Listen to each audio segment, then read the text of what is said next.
Hi, this is Matt with AppliancePartsPros.com. Today we'll be showing you how to repair your appliance. Remember, anytime you work on an appliance, make sure it's unplugged or the circuit breakers are off so there's no chance of electrocution. In this video, we're going to show you how to change out the Whirlpool dryer push to start switch. It's going to be a very easy repair, and it's only take a few minutes to show you how to do it. If you already have one of these, great. If not, you can click on the link below or get it at AppliancePartsPros.com. When you open up the package, you're going to get the new push to start switch. The push to start switch is how you turn the buzzer off and on. It's also how you start the dryer. The main reason you'll be changing it out is if it's failed and the buzzer's not working or the dryer's not starting. In order to change the part, first thing we have to do is take the knob off. To get the knob off, all you have to do is pull it off the shaft and set it aside. Once you have it off, we can go around the back of the dryer. Now that we're on back, we're going to use the 1/4" nut driver to take out the screws to hold the access panel on.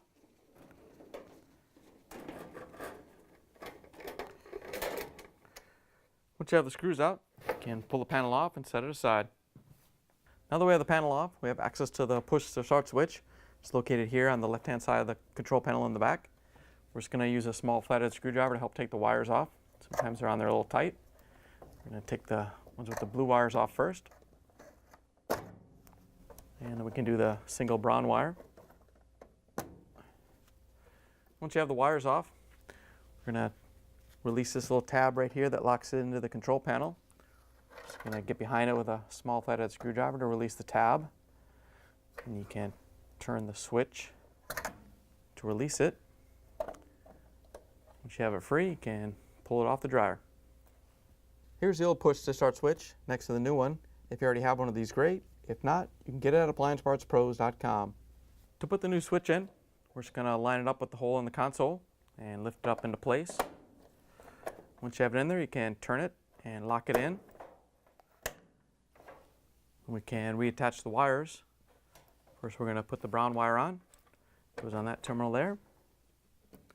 And then we can put the blue wire connector on. All you have to do is press it on. Once you have the wires on, we can put the access panel back on. All you have to do is lift it into place. And we can use the 1/4" nut driver to put the screws in.